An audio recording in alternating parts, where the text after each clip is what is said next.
नई रफ्तार नया जहान सपनों को मिल गया आसमान धन्वंतरी संग बढ़ती हर चाह। उस गांव का सराउंडिंग जो एरिया होता है उसे 40 फार्मर की यादी बनाओ। 40 विलेजेस, पोटेंशियल विलेजेस मीन्स क्या, जिस गांव में ज्यादा से ज्यादा धान रहता है और गन्ने की फसल होती है, चने की फसल होती है, एक 40 गांव की लिस्ट बनाओ आप लोग। वो लिस्ट बनवाने से क्या होगा, उस 40 गांव की लिस्ट के लिए एक एक आदर्श फार्मर, आप आदर्श किसान सिलेक्ट करो, जो खेती अच्छा करता है और वो जैविक पना 50% जैविक खेती करता हो या रासायनिक खेती करता हो। उससे वो गांव का थोड़ा सा आप सरपंच क्या बोलते हैं, सरपंच को इधर सरपंच है ना। सरपंच है। हाँ, गांव का सरपंच से जुड़ा हुआ होगा, मार्केट थोड़ा सा गांव के लोगों को पहचान उसकी होगी। ऐसा एक आदर्श किसान आपको क्या करना है, चूज करना है। और उसका मोबाइल नंबर, वो व्हाट्सएप यूज करता होगा, इंस्टाग्राम यूज करता होगा या फेसबुक यूज करता होगा। वो जो बाजू की जो फार्मर से एक गांव जो है तो वो कवर करेगा, ऐसा फार्मर आपको चूज करना है। और क्या करना है, ये जो 40 विलेजेस है, इनका जो आदर्श फार्मर आप चूसोगे तो क्या होगा, ये चूज करने के बाद 40 फार्मरों का एक ग्रुप बनवा देगा व्हाट्सएप पर। क्या करो, उसका ग्रुप क्रिएट करो, धन्वंतरी किसान मंच नाम का। कौन सा नाम है, धन्वंतरी किसान मंच, आपका उस गांव का उसे नाम देने का। धन्वंतरी किसान मंच बदलापुर, धन्वंतरी किसान मंच रायपुर, ऐसे करके नाम देने का। और आप जिस किसान के पास जाते हो उसकी विजिट की फोटो, हम नाम लिखने का, कौन सा ठिकाना लिखने का। और इस किसान को हमने 2 लीटर आरपीएस दिया, 2 लीटर कंपोस्ट, 2 कंपोस्ट लिख दिया। ऐसा एक फोटो निकाल कर उस ग्रुप पर हर डेली एक फोटो या वीकली 3 या 4 फोटो डलवाने हैं उस ग्रुप पर। ओके, तो ये पहले करना है। तो नेक्स्ट क्या करना है, आपके किसान जो है, जो लगातार आरपीएस 76 यूज कर रहे हो, ग्रैन्यूल यूज कर रहे हो, तो उनका शॉर्ट शॉर्ट वीडियो आप जैसे, मैं अब कल इधर साहू सर के पास में अलग गांव में मीटिंग में गया था। बहुत अच्छे किसान ने डेमोन्स्ट्रेशन लिए थे, रिजल्ट आए थे। एक किसान ऐसा है कि "ओ सर मेरा अच्छा है", इसलिए उन्होंने दो धान का पौधा है सर, ये पौधा बिजूरिच आरपीएस का है और ये पौधा बिना आरपीएस और बिजूरिच का है, तो ट्रीटेड है और नॉट ट्रीटेड का पौधा लेकर आया था सर। इसको मेरा बालिया अच्छा ही है, बालिया बदरापन नहीं है, इसका पैरा की हाइट अच्छी है और इसमें क्या है, बदरापन नहीं है, बदरंग रंग नहीं है, हाइट ज्यादा है और इसकी पैदावार ज्यादा है। तो ऐसे जो किसान अप्रिशिएट होते हैं, उनका एक छोटा छोटा शॉर्ट वीडियो निकालना है हमको। और वो वीडियो आप लोगों को इस ग्रुप पर डलवाना है। हर रोज एक वीडियो नहीं डलवाना है, वीकली 1 या 2 वीडियो आपको इसमें डलवाना है। तो क्या होगा, इससे क्या होगा, हमारा प्रचार अभी क्या चल रहा है, सोशल मीडिया की लाइफ चल रही है। जो देखता है वही बिकता है, जो देखता है वही बिकता है। ऐसा इसका कारण क्या है, जो आजू बाजू के किसान देख रहे हैं, क्या वो वीडियो देखेंगे, वो स्टेटस देखेंगे, आप कहाँ कहाँ विजिट कर रहे हो वो देखेंगे। और क्या होगा, इससे प्रचार प्रसार होगा और अपना जो प्रोडक्ट है। तो हमारे महाराष्ट्र में ऐसा करते हैं लोग, इसलिए हमारे महाराष्ट्र के लोग थोड़ा सा ग्रोथ ज्यादा ले रहे हैं, क्योंकि क्या है, सोशल मीडिया बहुत एक्टिव है हमारे इधर। तुम्हारे इधर भी एक्टिव होगी ऐसा मेरे को लगता है, क्योंकि सोशल मीडिया ऐसा हमारे पास स्मार्टफोन सबके पास आ चुका है। तभी इसका हमको अच्छा तरह से यूज करना है। इसलिए हम व्हाट्सएप पर ये अभी से हर लीडर के पास में एक 40-50 ग्रुप का फार्मर होना चाहिए। हमारे इधर का एक डायमंड बंदा है महाराष्ट्र में, उसके व्हाट्सएप पर मैं देखा, एक 50 से भी ज्यादा किसान मंच की ग्रुप है, हर गांव का किसान मंच का ग्रुप है। वो उस गांव में विजिट के लिए जाता है, उस किसान का नंबर उस ग्रुप पर ऐड कर देता है। और जिस जिस किसान के पास से उसने विजिट किए, उसका फोटो निकलता है, उस ग्रुप पर भेजता है। ऐसे मार्केटिंग करने से क्या होता है, आपको कॉल आएगी, सर मेरे को आरपी चाहिए और आप लेकर आओ। ऐसे मार्केटिंग होनी चाहिए। आप कितना टाइम को किसान को बॉटल दिखा करे, हमारा अच्छा है ले लो, ये हमारा अच्छा है ले लो, ऐसा नहीं। मार्केटिंग ऐसा है कि फोन आना चाहिए, कॉल आना चाहिए, सर मेरे को आरपी चाहिए, सर मेरे को आरपी चाहिए। ऐसा करने से आपका बिजनेस धंधा बढ़ेगा। आने वाले समय में अभी मई महीने में खेती या जून महीने में बुआई चालू होती है। उसके पहले क्या करना है, तो मैं कंपोस्ट स्टेज पर पहले जाता हूँ। अगले समय में जो रबी में रबी में किसान या समर सीजन में जिन्होंने धान लगाए, वो अभी कट जाएगा, 1 महीने में कट जाएगा। उसका पराई और जो पैरा जो होता है, उसमें इकट्ठा करने को किसान को मजबूरी होती है कि इकट्ठा कोई कोई किसान छोटा फार्म हो तो इकट्ठा कर सकता है, नहीं हो तो उसमें थोड़ा सा नमी होनी चाहिए। नमी होने से हमारा कंपोस्ट जो प्रोडक्ट है उसमें स्प्रे स्प्रे करवा दो। 1 एकड़ में 2 या 3 बॉटल, अभी टेम्परेचर आपका बढ़ेगा तो क्या करना है, 1 एकड़ में 2 या 3 बॉटल डलवाना है, छिड़काव करना है। इससे क्या होगा, जो नराई और पैरा होता है वो विघटन होने में ज्यादा से ज्यादा चलेगा, बहुत अच्छा उसका रिजल्ट आएगा। तो उसका कंपोस्ट कंपोस्ट होने में 25 या 35 डेज लगेंगे। तो आपको क्या करना है, उसमें थोड़ी सी नमी होनी चाहिए। नमी होने के कारण क्या होता है, वो कंपोस्ट की जो बैक्टीरियल है, हमारे जो कंपोस्ट के कंपोस्टिंग बैक्टीरिया है, उनको थोड़ा सा नमी होने से वो ज्यादा ग्रो करेंगे। और ज्यादा ग्रो करने से आपको 25 डेज में उसका कंपोस्ट खत वो दिखाई नहीं देगा। इतने इसके बहुत अच्छे रिजल्ट आपको आएंगे। तो हर किसान के पास कंपोस्ट देना चाहिए, एक टारगेट लेकर चलो आप। अभी क्या चल रहा है, हमें अभी इस एरिया में छत्तीसगढ़ में आया हूँ, तो देख रहा हूँ कि अभी किसान माचिस से 1 रुपए की माचिस से उसको जला दे रहे हैं। वो जलाना बहुत गलत है, क्योंकि क्या होता है, 3 या 4 फीट के जो लेयर होते हैं मिट्टी के, उसमें से सब जीवाणु, बैक्टीरियल जो जीवाणु होते हैं, धन्वंतरि ने एक भी संदेश दिया है, जंतुनाम जीवनम कृषि। कृषि का सब ऊपर की कृषि हम करते हैं। किसान क्या करता है कि ऊपर की खेती, जमीन के ऊपर की खेती हम करते हैं। अरे, जमीन के नीचे की खेती है केंचुआ और क्या करता है, बैक्टीरिया जो जीवाणु करता है। वो जो बचेगा तभी हमको क्या मिलेगा, ये जो मिट्टी का संरचना है तो मिट्टी अच्छी रहेगी। इसलिए क्या करना है, तो हर किसान के पास कंप्यूटर कैसे जाएगा, 250 रुपए का प्रोडक्ट है, 250 भी दो दे, 500 रुपए का प्रोडक्ट किसान का 6,000, 10,000, 15,000 का नुकसान कम हो जाएगा फार्मर का।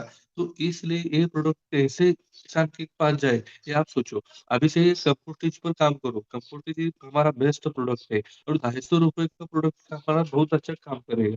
ओके, नेक्स्ट प्रोडक्ट है हमारा, हम जिस पर काम करेंगे जीवन पर, खेत की मिट्टी की, जब हमें खेती की तैयारी करने लोग चालू करेंगे, and आने वाले खरीफ में धान की जो फसल लगेगी उसके पहले की खेती की तैयारी हो चुकी होगी। तो इस खेती की तैयार करने से पहले मैं एक हर मीटिंग में बोल रहा हूँ, हमारा अभी किसानों के पास जानवर नहीं है, जानवर नहीं है, भैंस नहीं है, गाय नहीं है, किसानों ने वो की पालने की थोड़ा सा नहीं पाल रहे किसान। इसलिए हर किसान को गोबर मिलेगा क्या, नहीं मिलेगा, तो नहीं मिलेगा। हर किसानों को गोबर नहीं मिलेगा। मैं इधर से काउंट करता हूँ, इधर छत्तीसगढ़ में मेरे को लगता है कि 30 या 45% ही गाय और भैंस किसानों के पास है। तो किसानों ने एक गलत तरीका है कि किसानों के पास गाय भैंस होनी चाहिए। तो ठीक है, नहीं है तो गोबर मिलेगा क्या, और रासायनिक खाद डाल डालकर अपने किसान अपनी जो मिट्टी है वो मिट्टी को बंजर बना देगा। इसलिए हमको क्या करना है, मिट्टी नहीं मिली तो चलेगी, गोबर नहीं मिला तो चलेगा। हमारा आरपीएस ग्रैन्यूल है, गोबर से ऊपर काम करता है। 8 8 क्विंटल हमारा गोबर एक साइड को, और हमारा 10 केजी आरपीएस ग्रेन्यूल एक साइड को है। इसलिए हर किसान को 10 केजी आरपीएस ग्रेन्यूल पर एकड़, हम हम अगले समय क्या करते थे, ओनली 5 केजी तो अभी क्या है, हमने रिजल्ट लिए, और 10, अब प्राइस भी कम हो चुकी है ना, इसलिए 10 केजी कुछ भी नहीं है, क्योंकि 10 केजी आरपीएस ग्रेन्यूल दो पूरी मिट्टी के साथ, मैं क्या कहता हूँ, सुनिए। 10 केजी आरपीएस ग्रेन्यूल जो हमारा है, वो क्या, तो पूरी मिट्टी के साथ हमने उसको मिलाया, और 1 एकड़ खेत में डलवा दिया, छिड़काव कर दिया। ये कब करना है, खेत तैयार होने से पहले, और उसके बाद खेत की तैयारी करो। ये हमारा बेसल डोज है। इससे क्या होगा, अपने आरपी 76 जो ग्रैन्यूल है, इसमें ह्यूमिक एसिड है, फॉलिक एसिड है, अमीनो एसिड है, माइक्रोन्यूट्रिएंट्स है, माइक्रोराइजा है। इससे अपने बेसल डोज में अच्छा रिजल्ट आएगा। आप जब बुआई करोगे और प्लांट जो रोपाई डलवाएंगे, तभी आपकी इम्यूनिटी पावर जो है फसल की, वो बहुत अच्छी है। आने वाले कीट रोग नियंत्रण इसी से अभी से ही उसको नियंत्रण करवाना ले हमारा आरपीएच क्षेत्र ग्रैन्युल काम करेगा। ऑर्गेनिक कर्ब, मिट्टी की संरचना, और सेंद्रीय कर्ब जो होता है, जैविक कर्ब, तो बढ़ेगा। अरे वो बढ़ने से क्या होगा, इम्यूनिटी पावर स्ट्रांग होगा। बैक्टीरिया की संख्या बढ़ेगी और सफेद जोड़े जो होते हैं उनकी संख्या और सफेद जोड़े की हाइट बढ़ेगी। इसलिए बहुत अच्छा रिजल्ट आएगा। इसलिए किसान के पास आपका आरपीएस ग्रैन्योल का जो प्रोडक्ट है वो जाना चाहिए। नेक्स्ट प्रोडक्ट है हमारा डीएपी। छत्तीसगढ़ में डीएपी, हमारे छत्तीसगढ़ में ही डीएपी की फैक्ट्री है। इसलिए अपने आप आने वाले समय में ही ईरान और अमेरिका का युद्ध चालू हो रहा है अभी, और चालू थोड़ा सा कम हो रहा है। तो इसकी वजह से यूरिया और डीएपी जो रासायनिक खाद है वो कम होती जा रही है, किसानों को मिलेगा नहीं। इसलिए क्या करने का और हम हमारे धनवंतरी डिस्ट्रीब्यूटर की बहुत अच्छी संधि है, बहुत अच्छा एक चांस है इधर इधर अपना बिजनेस खींचने के लिए। क्योंकि आने वाले समय में यूरिया यानी जो डीएपी है उसे रासायनिक खाद डाल, बहुत सी रासायनिक खाद जमीन में वैसी ही पड़ी है। उसका अपटेक, उसका जमीन को उछल कर पौधे पर ऊपर नहीं पहुंच रहा है। क्यों पहुंच नहीं रहा है? क्योंकि रासायनिक खाद, फफूंदनाशक, निंदानाशक ये यूज करके हमारे जीवाणु जो है वो सब मर चुके हैं। इसलिए आपको क्या करना है, तो अभी से ही आपको डीएपी का मार्केटिंग करना है। तो डीएपी पे आप सर क्या करो, कह रहे साहू सर कि छोटे छोटे पाम्पलेट आरपीएस डीएपी की ये हमारे कंपनी से आ रहे हैं, वो किसानों को बांटो, उनका प्रचार करो। अभी से ही प्रचार करोगे तो भी आने वाले सीजन में आपको ज्यादा प्रॉफिट होगा, ज्यादा प्रोडक्ट का मार्केट होगा। तो इस तरह ये आरपीएस 76 ग्रैन्युअल और जो डीएपी है वो आपका बड़ा धंधा खींच कर लाएंगे। तो आने वाले समय में हमारा डीएपी क्या काम करेगा और हमारा डीएपी कैसे बना हुआ है, इसमें से थोड़ा सा कंपैरिजन आप नोट डाउन करा तो बहुत अच्छा होगा। हमारा जो डीएपी है तो देसी देसी गाय का गोबर से मिल तैयार किया हुआ है। जैसे देसी गाय का जो गोबर होता है उससे कोटिंग किया हुआ है हमारा प्रोडक्ट है। और ये इसमें ऑर्गेनिक कर्ब की मात्रा है 11% इसमें रॉक फॉस्फेट ऐड किया हुआ है। एक पौधे को ओनली 4% ये फॉस्फोरस लगता है। वो तो जीवाणु जो नहीं है तो वो अपटेक नहीं होता है। इसलिए कंपनी ने उसमें पीएस भी एडेड, फॉस्फोरस सोल्यूबलाइजिंग बैक्टीरिया उसमें ऐड कर दिया है, जिन्हें कि प्लांट को सहज फॉस्फोरस उपलब्ध होगा। ये बहुत अच्छा रिजल्ट देने वाला प्रोडक्ट है। और जो केमिकल वाला डीएपी होता है वो सिटी वेस्ट कचरा पेट्रोकेमिकल से बना हुआ है। उससे क्या होता है, मिट्टी में से जो रासायनिक, मिट्टी में से जो जैविक जीवाणु है हमारे वो मर जाती है, ऑर्गेनिक सेंद्रीय कार्बन कम हो जाता है। और 18 से 40 में से 4% ही किसान हमारे पौधे से मिलेगा। तो ये ज्यादा से ज्यादा डालने का है। ये डीएपी और हमारा डीएपी में कोई कॉम्प्रोमाइज नहीं। ये बहुत अच्छा हमारा डीएपी है, हर किसानों को इसका जरूरत है, इसके फायदे आप बताओ और ज्यादा से ज्यादा धंधा पिछवा करो। ओके, नेक्स्ट प्रोडक्ट है हमारा आरपी 76। आपको ये मालूम है आरपी 76 के बारे में कुछ बोलना है तो कंटेंट, सभी कंटेंट उसमें है। ऑर्गेनिक लियोनार्डाइट बेस, वो ऑर्गेनिक हमारा फर्टिलाइजर है। ग्रेन्यूल्स है हमारे पास, लिक्विड है। लिक्विड का 1 लीटर में 1 एकड़ स्प्रे हो सकता है। क्योंकि पहले टाइम जब आप बुआई करते हो उस टाइम बुआई करने के बाद आरपी 76, अभी बुआई करने से बुआई करने से अगले या पहले अपने बीजों उपचार करना जरूरी है। इस टाइप सर आपने जो अपने रमन सर की टीम है तो ज्यादा से ज्यादा किसानों को आप बिजली पहुंचाओ।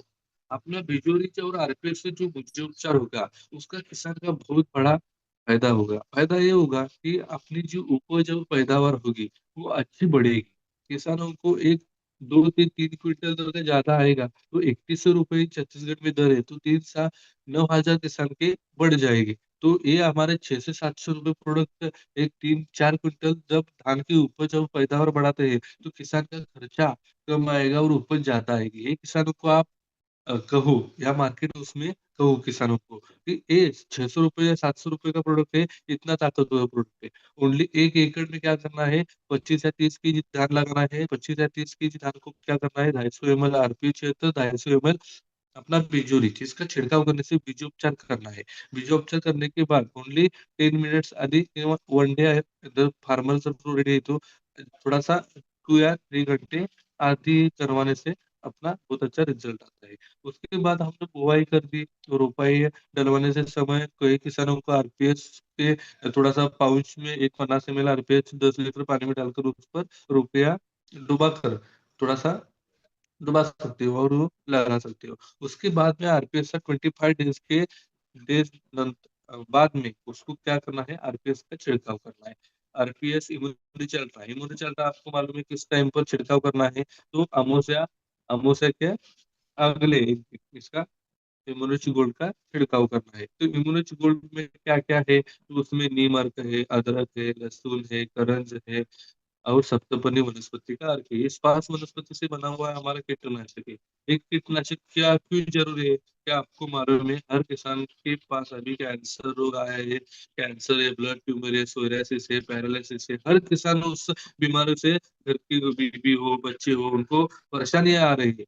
हर किसान के कोई तो कोई दिक्कत आ रही है। इस बीमारियों को रोकने के लिए, इस हमारे स्वास्थ्य अच्छे रखने के लिए किसानों ने खरपतवार, किसान जो कीटनाशक यूज करते हैं, नेटिव हो, 505 हो, अदर कंपनी कोराजन हो, डेलीगेट हो, ये यूज न करने से हमारा इम्यूनिटी गोल्ड कैसे आपके किसानों के पास पहुंचाए, इसका काम करो। इम्यूनिटी चल रहा है, हम उसे के पहले स्प्रे करना है, बाद में स्प्रे करना है, तो किसी भी कीड़ा आपके फसल पर नहीं आएगी, इसकी हम गारंटी देते हैं। क्योंकि क्या है, कीटों का एक साइंटिफिक रीजन है उसके, वो आमों से क्या, रात में ही कीट का मिलन होता है, उसके बाद ही अंडे पड़ते हैं। अंडे पड़ने के बाद ही इलिया या तना छेदक या काला माऊ हो, इनका जास्त से जास्त प्रकोप होता है। इसलिए आमों से के पहले आपने जो छिड़काव कर दिया, तो भी उसका रिजल्ट अच्छा आएगा। ओके, तो ये करने से इम्यूनिटी अल्ट्रा आप जो करते हो, तो क्या होगा, तो पत्तियों पर एक कड़वट पत्तियां होगी, और उसका एक स्मेल आपके खेत में फैला होगा। इससे क्या होगा, आने वाली जी कीड़ों की उत्पत्ति है, ये सब डाउन हो जाएगी, उत्पत्ति मर जाएगी, उनके डाइजेस्टिव सिस्टम, नर्वस सिस्टम में क्या होगा, पूरा खराब ही होगा। और उसकी कीड़ों की कीट और जो रोग है, इनका प्रकोप ज्यादा नहीं होगा आपके। इस तरह हमको नियोजन करना है, इस तरह का हमें मैनेजमेंट करना है। उसके बाद हमारा माइक्रोरिच प्रोडक्ट है। किसानों इधर झुलसा रोग से बहुत परेशान है, बदरंग दाना होगा, झुलसा रोग है, ब्लास्ट रोग है, ब्लाइट रोग है। ये चार रोग आपके धान पर ज्यादा से ज्यादा अटैक करने वाले हैं। ये कब अटैक करेंगे, जब ह्यूमिडिटी बढ़ेगी, जब बारिश की वजह से ह्यूमिडिटी बढ़ेगी, उस टाइम पर माइक्रोरिच स्प्रे करना चाहिए। ह्यूमिडिटी बढ़ती है तब क्या होता है, ब्लाइट रोग, ब्लास्ट रोग का अटैक ज्यादा होता है ग्रेन पर्पज पर। जैसे टाइम दूध थोड़ा सा प्लांट 45 डेज का हो जाता है, उस टाइम पर ये प्रॉब्लम आता है। तो इसका इस तरह से माइक्रोरेज अपने 1 ग्राम, ओनली 1 लीटर पानी में स्प्रे करो, बहुत अच्छा इसका रिजल्ट आएगा। जब प्लांट पौधा है हरा भरा होगा, प्लांट में कोई भी बीमारी नहीं आएगी, तो ये आपको माइक्रोरिच देना है। इसके बाद में आप माइक्रोरिच के इम्यूनिज अल्ट्रा हो गया। अभी जब दूध अवस्था में अपने दाने भरते हैं, क्या बोलते हैं उसके गर्भधारणा पे धान का पौधा होता है, उस टाइम हमका गोरस अल्ट्रा थोड़ा सा ड्रेंचिंग, जब पानी डलवाते हो उसके साथ में गोरस अल्ट्रा का ड्रेंचिंग होना चाहिए। वो नोजल निकाल कर थोड़ा सा उसमें पार्ट, जो पानी होता है पानी से बिखर गया सभी प्लॉट पर, तो गोरस अल्ट्रा फार्मर को देना जरूरी है, बहुत अच्छा उसका। गोरस अल्ट्रा में क्या है, अबायोटिक बायोटिक स्ट्रेस कम करता है। अबायोटिक बायोटिक स्ट्रेस मीन्स क्या होता है, अति टेम्परेचर, जो अति गर्मी होती है, जो बारिश होती है, उसमें क्या होता है, जड़ों की वाढ नहीं होती है, जड़ों बढ़ते नहीं। उसमें आरपीएस और दाने दाने की जाड़ी बढ़ाने के लिए, दाने का वजन अच्छा आने चाहिए, दाने के फ्रूट का कलर अच्छा अच्छा आना चाहिए, इसलिए हमने गोरस अल्ट्रा यूज करना चाहिए। गोरस अल्ट्रा में देसी गाय का गोबर और गोमूत्र से बना हुआ रेडी टू यूज जीवामृत इसमें दिया है। तो ये किसान के पास पहुंचेगा प्रोडक्ट, तो बहुत अच्छा इसका रिजल्ट आएगा। और 5 लीटर का ओनली कीमत पे आप डीपी एमआरपी में बहुत ज्यादा है, आपको भी ज्यादा पैसे मिलेंगे इससे। ये प्रोडक्ट 5+1 है, ज्यादा से ज्यादा इसमें आपने काम किया तो किसानों का खर्चा बढ़ेगा, यूरिया की मात्रा कम होगी, नाइट्रोजन का परसेंटेज भी गौमूत्र में होता है, उसका नाइट्रोजन ऑर्गेनिक फॉर्म में नाइट्रोजन गोरस अल्ट्रा से मिलेगा, तो इससे उनका किसानों का खर्चा कम होगा, नहीं उपज ज्यादा आएगी। ओके, तो आपको ये छोटी सी इंफॉर्मेशन मिल गई होगी। और कोई क्वेश्चन आंसर हो तो बताओ, मैं अभी क्लोज करता हूँ। धन्यवाद। डालने के लिए बोले तो 1 एकड़ में कितना मात्रा देना है इनको? ओनली 5 लीटर की मात्रा है, आप ड्रेंचिंग करो तो बहुत अच्छा होगा। आप अभी पानी डाल सकते हो ना, उस टाइम उस अभी रबी का सीजन चालू है और अभी दूध भरने का अवस्था में धान है, तो अभी फार्मर, खेत के जो किसान है वो पानी डालते हैं ना उसमें, जी। हाँ, उस टाइम पर 200 लीटर पानी में हमारा ये गोरस अल्ट्रा जो है, तो 5 लीटर का कैन होता है वो मिक्स करने का, और धीरे-धीरे पानी के साथ जाओ ना, पूरा खेत में वो फैलता है। वो एक हाँ, ही ऐसा नहीं कि इधर दिया नहीं, उधर दिया नहीं, ऐसा नहीं, वो पानी के साथ जाना चाहिए। एक ऐसा भी जाए कि इधर-उधर जाने से थोड़ा-सा वो अटैच कर सकता है। जी, इसलिए जी। पूरे दो हाँ, 200 लीटर पानी में से देना है। कितना मात्रा देना है सर एक एकड़ ओनली में? 5 लीटर पर एकड़, ओनली 5 लीटर पर एकड़ किसान का खर्चा है। डीपी उनका सब डीपी आपको डीपी पर मालूम है, एमआरपी पर मालूम है। जी सर, थैंक यू सर। इतना चलता है। ओके, ओके, धन्यवाद। जी, ओके सर। Okay, next. पे उपचारित करें या कि आरपीएस 76 को, और उसको सुखाना पड़ेगा कि ऐसे ही डालते हैं? क्योंकि कई कई किसान कंफ्यूज हैं, हम लोग भी कंफ्यूज हैं। ओके, ओके, जैसे मैं उसको बताता हूँ मिलाते हैं, हाँ, हाँ, हाँ। बीज में मिलाने के बाद उसको मिट्टी में डालते हैं सर, ओके, और उसके बाद पानी डालने से वो धुल जाता है ओके, ओके, अपना हाँ, प्रोडक्ट।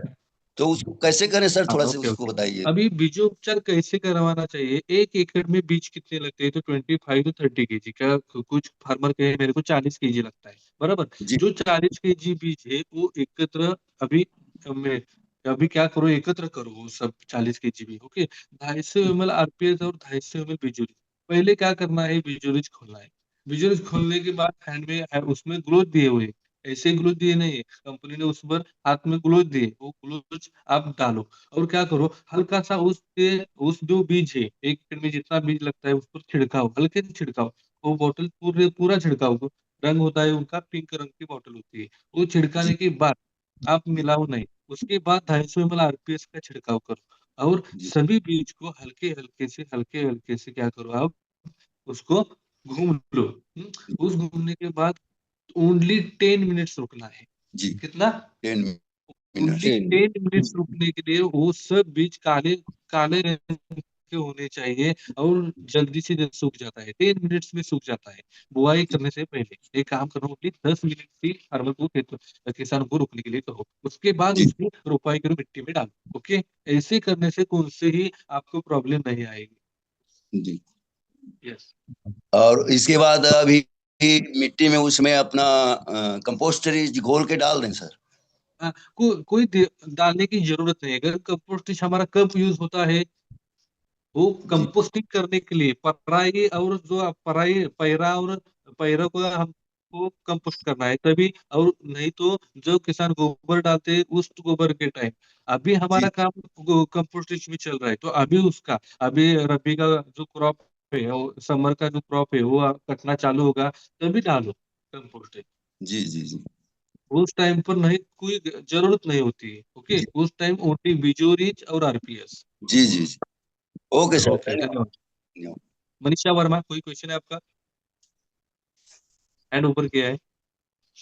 मेरा क्वेश्चन है कि टमाटर का पेड़ ना ऊपर सूखा है, नीचे जड़ भर लेकिन तो सूखा है, तो आर के क्षेत्र के साथ और हम कौन सा प्रोडक्ट डालेंगे?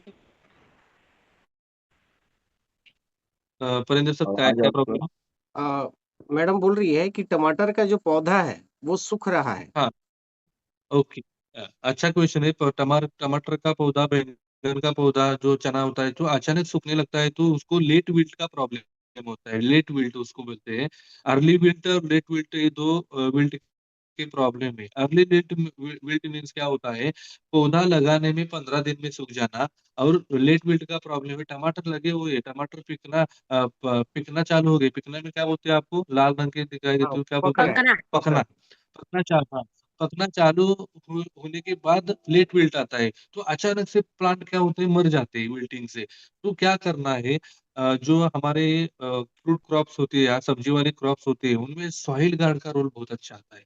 एक बार आप सॉइल गार्ड की ड्रेंचिंग करो, एक बार आप माइक्रोरिच की ड्रेंचिंग करो। ये करने से आपको एक सभी किसानों को इसका फायदा होगा, विल्टिंग नहीं आएगी। एक बार आप क्या करो, जब रोपाई रोपाई होती है उस टाइम सॉइल गार्ड और इसकी ड्रेंचिंग करो, और जब फ्रूट लगते हैं, 30% फ्रूट लगते हैं, तभी आपको क्या करो, आप माइक्रो ड्रेंचिंग करो, माइक्रो स्प्रे लो, बहुत अच्छा मैडम रिजल्ट आएगा। एक करो आप, ओके, इससे हो धन्यवाद। जाएगा फायदा। ओके, धन्यवाद सभी, धन्यवाद सभी को। नया जहान